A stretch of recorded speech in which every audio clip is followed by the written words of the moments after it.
Hola, ¿qué tal? Pero muy buenos días para todos. Esto es Zona Padel desde Buenos Aires para el mundo, desde Buenos Aires, Argentina. Una producción integral de Luis Merlo, Academia Argentina de Padel. Como lo hacemos habitualmente, vamos a conversar acerca de este deporte con especialistas en la materia y recibimos en el día de hoy a dos que saben de pádel y mucho. En primer lugar, le damos la bienvenida a Luis Merlo, entrenador de jugadores profesionales. Luis, ¿cómo Hola estás? Adán, ¿cómo te va? Bueno, un placer estar nuevamente aquí en esto, pero hoy el centro de atención va a estar en nuestra figura, nuestro preparador físico, que ahora lo vamos a presentar en comunión, ¿no? En comunión. Hay algo muy especial con respecto a él. En el capítulo 1, la edición anterior, habíamos conversado acerca de las bases del desarrollo del pádel y vos mencionabas esta idea muy acertada de que los cimientos del pádel tienen que ver, en primer lugar, con la lectura, con la interpretación del juego, ¿sí?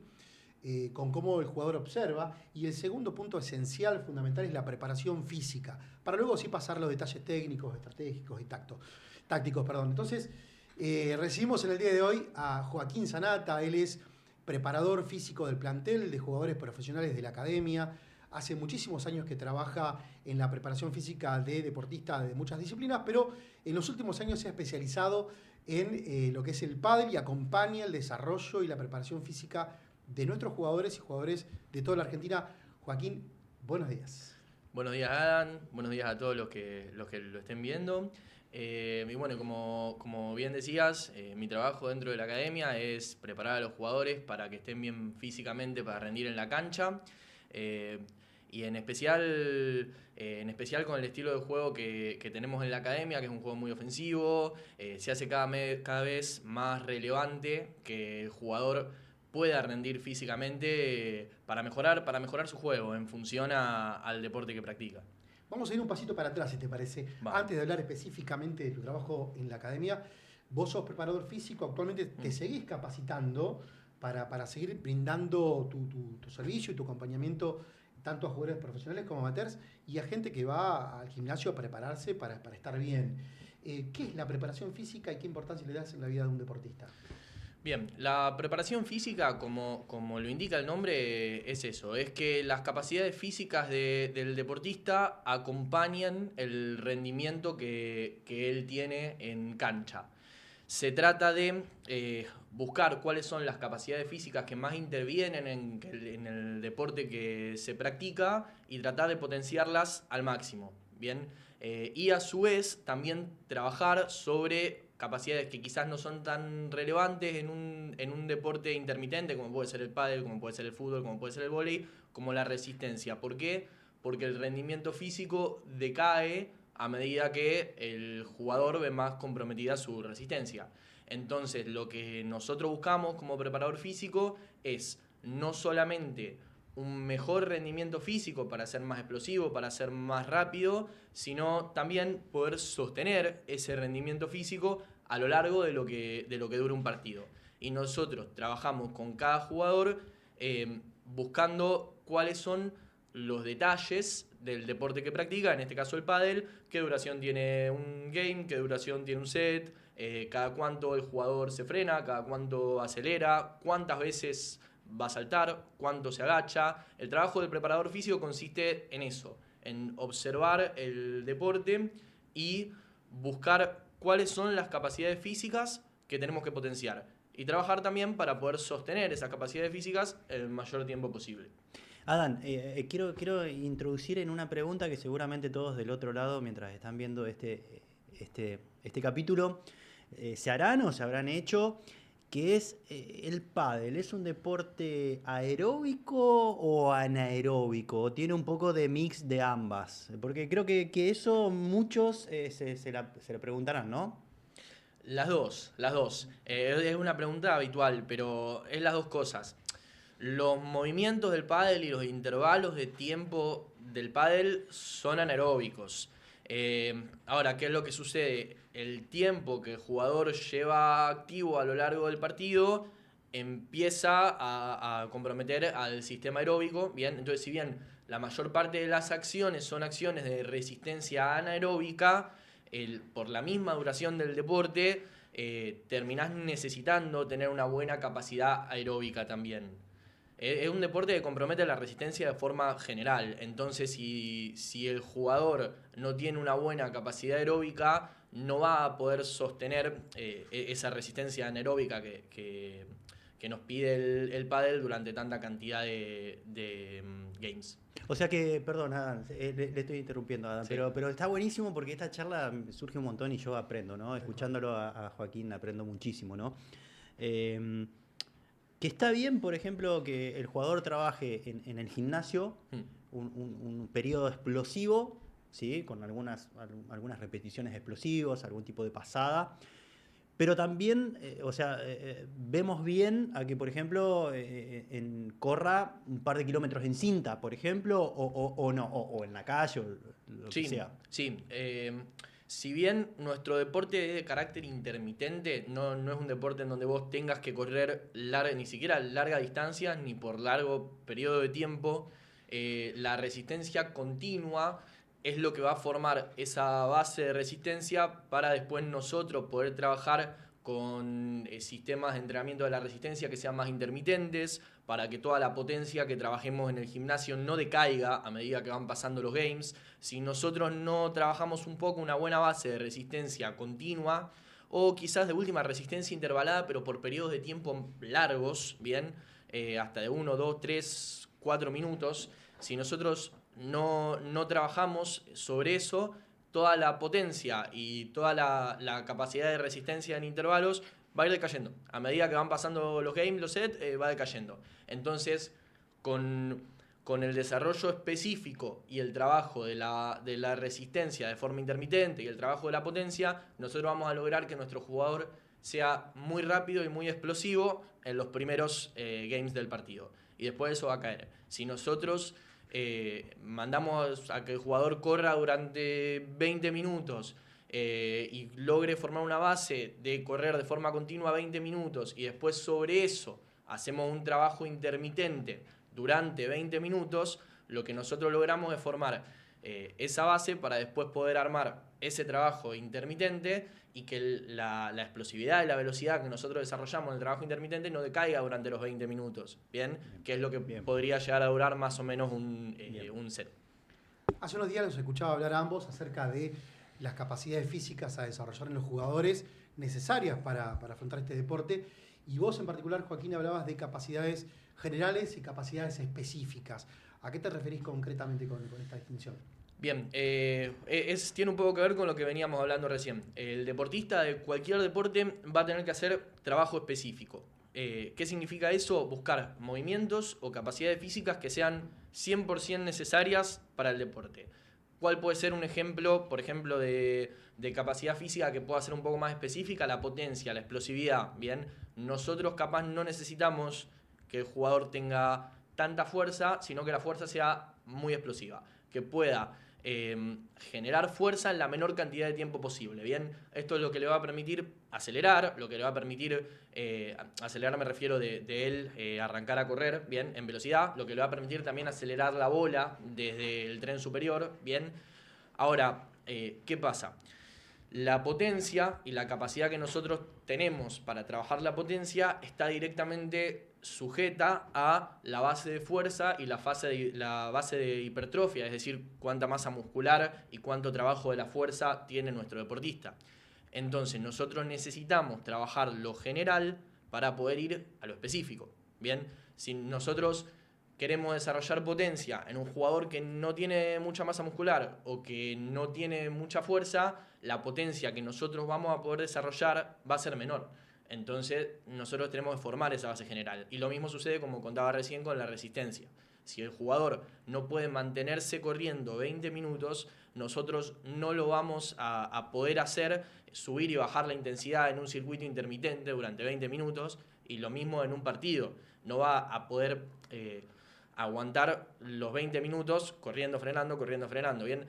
Para nosotros poder generar resistencia de forma específica, necesitamos resistencia de forma general. Y a eso es a lo que me refiero. Lo general es la capacidad física en sí. Y lo específico es la capacidad física o el movimiento en particular que corresponde al deporte que vamos a practicar. Bien, acá vamos a traer algunos ejemplos que seguramente a la gente del otro lado por ahí le puede ser representativo.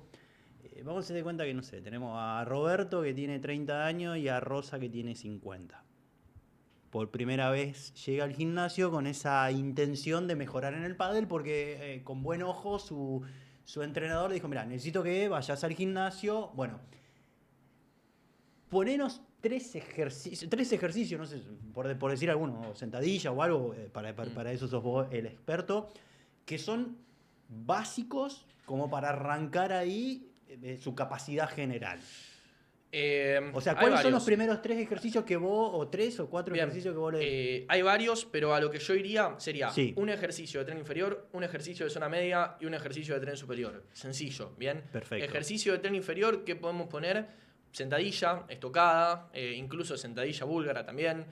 Hay unos cuantos, ¿bien? Sí. Lo importante es que el ejercicio que vamos a elegir de tren inferior tiene que tener mucha flexión de rodilla y de cadera. Entonces, si vos te sentás en un sillón de cuádriceps, en un gimnasio, y levantás el rodillo del sillón de cuádriceps, vos tenés flexión de rodilla, sí, pero no tenés flexión de cadera, por ejemplo. Si vos vas a la máquina del gimnasio y empezás a hacer patada de glúteos, vos tenés extensión de cadera, pero no tenés de flexión de rodilla, ¿bien?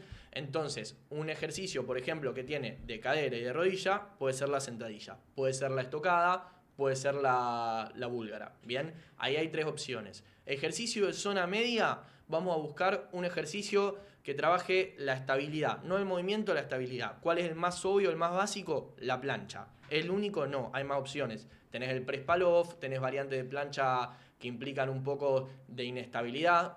Apoyás los codos, sacás una mano para adelante, volvés, bien, o sacás una pierna, bien.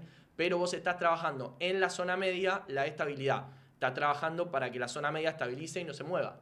Y después de tren superior, vamos a buscar alguno que implique el codo y el hombro, ¿bien? Entonces, hacer bíceps no te va a servir porque implica solamente el codo, ¿bien?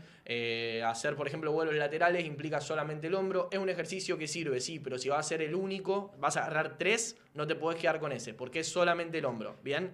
Entonces, ¿qué puede ser, por ejemplo? Bueno, flexiones de brazos. Tenés codo, tenés hombro, ¿bien? Bien, acá quiero subrayar algo súper interesante, por eso digo que estas charlas yo aprendo todos los días. Vos dijiste perdón, la ignorancia de bajar el centro de gravedad, o sea, mediante una flexión de rodillas y bajar la cadera, ¿no? Sí. Eso para nosotros los entrenadores es fundamental, que son requisitos que los jugadores deben tener, por ejemplo, para sacar pelotas por abajo, desde una volea baja, salida de pared baja y demás. Otra de las cosas que dijiste fundamental es trabajar el core, sí, la zona media. Porque son todas las rotaciones que tenemos que hacer en una volea, en una bandeja, en una rotación. Y después hablaste de algo que también quiero hacerte esta pregunta, porque yo veo que en el gimnasio vos trabajás muchísimo, más allá del hombro y demás, y le das mucha importancia al tríceps, ¿sí? A ciertos ejercicios con tríceps. Y una vez vos me explicaste, me gustaría que lo explique acá, por ejemplo, en una víbora, en una bandeja, ¿cuál es el músculo que más implica? ¿Si es más importante el bíceps o el tríceps en esos golpes? Bien, en una víbora, en una bandeja y en un smash, los 3 músculos principales van a ser el tríceps, el pectoral y por ahí puede llegar a ser el hombro también, ¿bien? Pero en principio tríceps y pectoral. Ahora, ¿qué pasa? Vos sacás la bandeja de acá, sacás el smash de acá atrás, ¿bien? Entonces vos vas a tener esta posición de trabajo. Entonces vos vas a tener que trabajar con el jugador la fuerza del tríceps de forma general y después ir a lo específico, que es trabajar en esta posición, que es lo que, como decías vos, nosotros hacemos mucho. Entonces, por ejemplo, con una mancuerna o con una banda elástica atada desde el piso y arriba, ¿bien? Entonces es un movimiento similar al inicio del smash. Entonces la potencia va a salir de acá, de la zona media y después del pectoral. En el caso de una víbora, si vamos a abrir y vamos a cerrar más del pectoral que del tríceps, ¿bien? Si nosotros tenemos acá una polea, por ejemplo, y nosotros cerramos, es un movimiento similar a una bandeja, una volea, ¿bien? Lo que nosotros estamos haciendo es llevar la mano desde acá hacia el medio, ¿bien? Todo eso fuerza el pectoral. Como decíamos antes, nosotros vamos a trabajar primero lo general y después lo específico. Entonces, ¿qué puede ser lo general para la fuerza del pectoral o del tríceps? Un press de banca, una flexión de brazo, una polea de tríceps, ¿bien? ¿Qué puede ser lo específico? a un solo brazo, de pie, Bien. con el brazo acá atrás, con la polea desde acá, ¿bien? Y eso ya es más específico. Entonces, nosotros lo que vamos a buscar es que el jugador gane fuerza, gane masa muscular en el tríceps y en el pectoral, que son músculos que son muy relevantes, también en el hombro, ¿bien? Son músculos muy relevantes para nuestro deporte. Vamos a buscar que gane fuerza en esos tres más que nada, y después vamos a empezar a trabajar con ejercicios más específicos en donde use solamente un brazo a la vez, donde los haga sí o sí de pie, ¿bien? Que no esté sentado en una máquina o en un banco, ¿bien? Podemos empezar a ponernos más específicos también trabajando con la velocidad de ejecución, ¿bien? Entonces, primero formamos una base general en esos tres músculos y después a esos tres músculos le pedimos más especificidad. Hay otros músculos que no participan tanto o participan prácticamente nada en nuestro deporte, como puede ser, por ejemplo, el bíceps. ¿Eso qué significa? ¿Nosotros no vamos a trabajar bíceps? No. Significa que vamos a trabajar menos el bíceps y de forma más general, para no generar ninguna descompensación, bien que eso después al deportista le puede repercutir o en lesiones o en patologías posturales y demás. Entonces nosotros no queremos generar una descompensación, pero no nos interesa el desarrollo específico del bíceps porque no hay. Entonces lo trabajamos secundariamente con desarrollo general. Los que vamos a trabajar más y vamos a trabajar más el desarrollo específico son los que más participan. Tríceps, pectoral y hombro. Una pregunta más te voy a robar, Adam. Porque seguramente del otro lado se harán esta pregunta, porque muchas veces lo ideal difiere de lo real, ¿sí? Obviamente está más que claro que un jugador profesional, bueno, por lo menos dependiendo las épocas que tienen que estar en competencia, si se puede 5 días a la semana, o sea, trabajar la parte física. Pero ¿qué vos recomendás como mínimo para ver el crecimiento de un jugador amateur, de un chico, una chica, un señor, una señora, un adulto mayor, porque está buenísimo que acá se sumen los adultos mayores también a jugar este deporte? ¿Qué es lo mínimo que vos recomendás trabajar en el gimnasio acorde a este deporte? Porque ir al gimnasio no significa que estamos preparándonos para este deporte, pero ¿qué es lo mínimo que vos...? Y lo ideal, o por lo menos lo mínimo sería que, sí, 2 veces por semana como mínimo. Ahora, ¿qué pasa? Es mejor una vez por semana a decir, che, no puedo 2 veces, no voy. Claro. Bien, si bien 2 veces es lo mínimo que vos vas a necesitar para ver una mejoría, vos yendo una vez podés no empeorar. Si tu punto de partida es muy bajo, si no pisaste un gimnasio en tu vida, ir una vez te va a hacer mejorar y en algún momento te va a estancar y vas a necesitar empezar a ir 2 veces, pero por lo menos si nunca tocaste una pesa, ir una vez te va a hacer avanzar, y si ya tenés más o menos una base, ir una vez es mejor que ir 0, ¿bien? Vas a mantener el rendimiento. Ahora, con una vez que ya tenés cierto nivel físico, se hace complicado mejorar. Vas a necesitar 2. Y con 2 también estás limitado. Ya 3, ya podemos decir que con 3 podés empezar a trabajar bien. Con 3, incluso un profesional, alguien que esté más avanzado físicamente, si hay 3 sesiones por semana bien organizadas, podés tener muchísimo progreso. Ahora, también va a ser muy importante qué vayas a hacer vos en esos días que tenés. Si tenés 2 días, tienen que estar muy bien planificados para que te rindan esos 2 días. Si tenés más días, obviamente tiene que estar bien armado, pero es mucho más sencillo, ¿bien? Ahora, yo lo que le diría al jugador amateur es que no deje de lado el gimnasio porque no se puede hacer tiempo para ir 2 veces. Que si va una, mejor que nada. Bien. Y que trate de armarla lo mejor posible. Bien, súper claro. Junto al desarrollo de capacidades físicas generales y específicas, como ustedes mencionaban recién, también está el importante tema de cuidar a los jugadores. Hubo durante los 90 y un poco más adelante, el primero de los auges del pádel en Argentina, un mito en torno a la cantidad de lesiones y demás. Sí. Joaquín, ¿cómo haces vos para trabajar movimientos, articulaciones, avanzar con las capacidades físicas generales y específicas de los jugadores y al mismo tiempo cuidarlo y trabajar sobre la prevención de lesiones? Bien, tiene muchas aristas el tema. Una parte fundamental para trabajar sobre la prevención de lesiones es el nivel de masa muscular que tiene nuestro jugador. Nosotros no podemos tener un jugador que tenga muy poca masa muscular. Es mucho más propenso a romperse, ¿bien? Tampoco necesitamos que el jugador sea un físico-culturista, es un jugador de pádel, pero si no tiene un buen nivel de masa muscular, es más susceptible a lesiones. A mayor masa muscular, más difícil romperse. Claro, porque ahí, déjame que te haga este asterisco.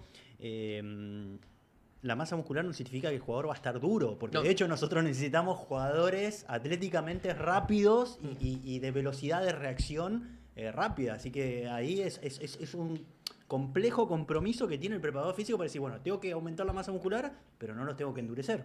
No, pero igualmente vos ahí lo que vas a trabajar son dos cosas. Que ahora con la segunda vamos para la otra parte importante para la prevención de lesiones. Una es el desarrollo general de la masa muscular nos permite desarrollar más velocidad y más potencia. ¿Esto significa que más masa muscular es más velocidad y más potencia? No. Significa que si yo tengo más masa muscular, puedo desarrollar más masa muscular, más velocidad y más potencia. Entonces, primero tengo que generar que el jugador tenga más masa muscular para poder desarrollar más velocidad y más potencia. Entonces no te va a quedar un jugador que sea pesado, que sea duro, ¿bien? Porque justamente estamos usando esa masa para la potencia y para la velocidad. Se le dice también, a veces se le llama al peso de la masa muscular, se le llama peso funcional. ¿Por qué? Porque es peso que está en un músculo que sirve para moverse. El peso de la grasa, por ejemplo, no se le dice peso funcional porque no sirve para nada. Es un lastre y el jugador está más pesado. El peso del músculo, si vos trabajás sobre la potencia, es peso que te sirve para moverte. Entonces no te hace más lento ni más tosco. Y después, por otro lado, tenemos que ver en qué articulaciones, o en qué músculo, mejor dicho, nos interesa desarrollar más masa muscular. Por ejemplo, las lesiones más frecuentes son de rodilla y de hombros. Bien, entonces si yo tengo un jugador que tiene un cuádriceps más fuerte, bien, que tiene un deltoides en el hombro, un pectoral más fuerte, va a ser mucho más difícil que se lesione el hombro, que se saque el hombro del lugar, que se lesione se rompa los meniscos, bien. Si nosotros tenemos masa muscular ahí, eso va a hacer que lo que va a hacer la masa muscular es cuidar la articulación, bien. Así que por un lado eso, y por otro lado, en cuanto a la prevención de lesiones, también hay que hacer todo un trabajo sobre la movilidad y sobre la flexibilidad. Bien, si nuestro jugador tiene una buena cantidad de masa muscular, es más difícil que se rompa, eso es verdad. Ahora, si nuestro jugador, cuando lleva el brazo acá atrás, ya siente que no le da porque no tiene movilidad para levantar el hombro hasta ahí, y va a estar complicado. Puede desarrollar una tendinitis, puede... en algún momento, algún movimiento brusco se puede llegar a desgarrar, es más propenso. Entonces nosotros también tenemos que trabajar sobre la movilidad y sobre la flexibilidad. En general, no hace falta tampoco que sean gimnastas. Con que no tengan mala movilidad, no se te van a romper. El tema es que hay muchos que sí, en especial hombres. Tengo una pregunta para ambos, porque cada uno la puede encarar desde su perspectiva. ¿Cómo vieron el resultado de la aplicación de esto que Joaquín está explicando perfectamente al staff de jugadores profesionales de la academia? ¿Cómo repercute el trabajo físico?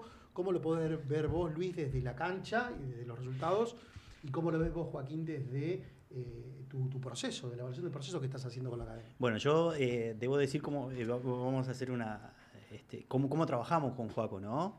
Yo a Joaco, recuerdo, lo conocí y le dije, mira, lo senté y le dije, yo quiero que mis jugadores hagan esto, es decir, cubran la mayor cantidad de espacio en el menor tiempo posible. Ahora es tu problema, como entrenador físico, realizar eso. Obviamente que todo lleva un proceso y él va a explicar mucho mejor que yo el proceso. Pero también, como tenemos una comunicación diaria, literalmente porque somos dos obsesivos en este sentido, de la mejoría de los jugadores, y por ende cuando entendemos que mejoran los jugadores, también mejoramos nosotros, y sobre todo nuestra capacidad de observar al jugador. De hecho, hay videos que por ahí sí veo que el jugador no tiene buen desplazamiento hacia su revés, no tiene buen sobrepique de revés. Yo entiendo que por ahí no es un problema, como hablábamos en el capítulo anterior, del golpe en sí, sino que debemos ahondar mucho más en la biomecánica de llegada a ese golpe. Entonces le grabo un video y le digo, Joaco, este jugador está teniendo este problema, arreglate vos. Ese arreglate vos, que lo hacemos claramente a modo de chiste, es para que él desarrolle ejercitaciones en el gimnasio que conlleven esos movimientos que después yo pretendo que salgan fluidamente en la cancha. Y así trabajamos. Pero bueno, ahora él va a hablar de ese aspecto de, bueno, ese problema que yo le traigo, ¿cómo lo resuelve? ¿Cómo arrancaste, Joaquín? ¿Cómo arrancaste con este planteo? Bien, yo lo que hago ahí es analizar de dónde viene el problema. Entonces yo veo un jugador que capaz que es lento para girar. Entonces yo ahí me pongo a mirar el video que Luis me muestra o lo veo al jugador en cancha y miro muchos detalles. Por ejemplo, qué parte del cuerpo el jugador gira primero, bien. Después, ¿en qué momento sale la bola? Pues puede ser que el jugador no sea lento, pero sí que reacciona lento. Bueno, cuál es la naturaleza del movimiento, cómo se mueve él en general, y en base a eso yo hago un análisis de qué es lo que tenemos que trabajar con ese jugador. Tenemos, por poner un ejemplo, el caso de alguno de los chicos que por ahí es de los más rápidos, pero después en cancha vos lo ves que se mueve más lento. Entonces, ¿cuál es el problema de ese chico? Luis me dice, no, está lento, y yo lo veo en el gimnasio y digo, no, vuela. ¿Cuál es el problema? La reacción. Bien, si yo veo que el jugador se mueve rápido en el gimnasio y después cuando lo vemos en cancha tarda mucho en empezar a moverse, quizás el problema no es la velocidad, es la reacción. Y caso contrario puede pasar también que vos veas que inicia a moverse apenas ni bien sale la bola, o sea que es rápido para reaccionar, para tomar decisión, pero el movimiento es más lento, más tosco. Entonces ahí yo tengo que ver en ese movimiento en particular qué articulaciones y qué músculos intervienen y tratar de desarrollar ejercicios y situaciones en el gimnasio que tengan que ver con eso. Hay algo muy interesante, y esta es la última parte de la entrevista, pero nos quedamos con Sí, muchas pero ganas de seguir charlando. lo comprometemos a Joaquín que va a estar nuevamente, ¿no? Porque yo me quedo súper atrapado, imagino que la gente también y quiere más de Joaquín. Ya así está que contratado. nos Joaquín, para las próximas comprometemos ediciones. a que Joaquín va a estar nuevamente. Hay Perdón. algo interesante en el hecho de que mucha gente que decide tomar cartas en el asunto, es decir, emprende un entrenamiento físico, pero muchas veces los egos y demás hacen que no se sientan, no se apoyen en un profesional que realmente esté preparado para trabajar esto de lo específico, ¿sí? Muchas veces eso repercute también en lesiones, ¿sí? Pero muchas veces no tienen con un profesional que hable de algo que vos siempre hablás y que yo te he escuchado disertar acerca del tema, que tiene que ver con el diseño de un entrenamiento y con la periodicidad. ¿En qué consiste esa periodicidad, ese carácter cíclico del entrenamiento y de fases? Bien, periodización. La periodización tiene que ver con organizar distintos ciclos de entrenamiento a lo largo del año en función, por ejemplo, en el caso de la preparación física, del calendario deportivo. Bien, ¿qué es el calendario deportivo? ¿Cuándo va a haber torneos? ¿De qué importancia son esos torneos? Y cómo vamos a entrenar nosotros según en qué momento del año y del calendario deportivo nosotros estamos. Si nosotros tenemos una etapa en donde hay muchos torneos importantes y quizás vamos a tener que jugar un jueves, vamos a tener que jugar un viernes, un sábado, nosotros durante la semana por ahí vamos a tener menos sesiones de entrenamiento o sesiones de entrenamiento no tan fuertes, bien, vamos a elegir sabiamente los días que nosotros vamos a descansar, bien, y en ese momento el foco central es rendir bien en el torneo. Ahora, hay quizás meses o semanas del año en donde sabemos que no va a haber tantos torneos, bien, o que no vamos a jugar directamente, como puede ser el caso de una pretemporada, en donde el foco central va a estar en el rendimiento físico. ¿Por qué? Porque no tenemos otra cosa que hacer. No, si nosotros durante la temporada, durante la etapa donde hay muchos torneos, nos matamos entrenando y hacemos las cosas como hay que hacer para mejorar y dejamos todo en el gimnasio, después vamos a llegar al torneo y nos vamos a arrastrar porque no vamos a dar más. En cambio, si nosotros en la pretemporada damos el 100% entrenando los 5 días, doble, triple turno si querés, no pasa nada porque el fin de semana descansamos y nos vamos a jugar. No comprometemos nuestro rendimiento físico, no comprometemos nuestro rendimiento en el torneo para mejorar nuestro rendimiento físico, ¿bien? De eso se trata la periodización y por eso nosotros como entrenadores tenemos que elegir en qué momento del año nos vamos a dedicar a qué cosa, ¿bien? Y a su vez, un detalle, hay capacidades físicas que generan un poco más fatiga al día siguiente que otras. El de entrenamiento de la fuerza, por ejemplo, al día siguiente genera mucha fatiga, el de la resistencia un poco menos y el de la coordinación y la reacción prácticamente nada. Entonces, si nosotros tenemos una etapa en donde no hay torneos, entrenar fuerza y resistencia puede ser nuestro foco central. Durante el resto del año, donde hay torneos, son capacidades físicas fundamentales, pero podemos dedicar capaz el lunes y el martes más a la fuerza y a la resistencia y el miércoles más a la reacción. Y jugamos el viernes, el jueves descansamos. Entonces, si nosotros somos inteligentes, o en el caso del jugador, elige bien cómo asesorarse con un preparador físico, puede ordenarse mucho mejor, no comprometer su rendimiento y tampoco lesionarse por una sobrecarga, que es algo que también puede pasar. Última pregunta, esta vez para ambos, porque vamos a cerrar este capítulo. Ya con el compromiso, Joaquín, de ser parte de las próximas ediciones de Zona Padel. Luis, ¿cómo es trabajar con Joaquín Sanata? Porque yo lo veo que está lleno de energía, está lleno de pasión y además es un loco de las estadísticas y de la observación de los jugadores. ¿Cómo disfrutás del trabajo con él? Sí, se disfruta porque tenemos los dos la misma obsesión. Entonces yo digo que para ser bueno en algo tenés que ser obsesivo, si no, no lo vas a hacer tan bien. Y los dos tenemos el objetivo claro y entendemos que nos damos nuestros espacios para ser importantes cada uno en lo que sabe hacer. Yo confío 100%, también quiero agregar un dato que no es menor, que en 2 años y medio que estamos trabajando con Joaquín, yo no tuve un jugador lesionado. Ojalá, que puede pasar, sí, claramente puede pasar, pero la realidad es que también su capacidad como entrenador es abismal. Discúlpenme, lo tengo yo, he tenido buen tino para elegirlo.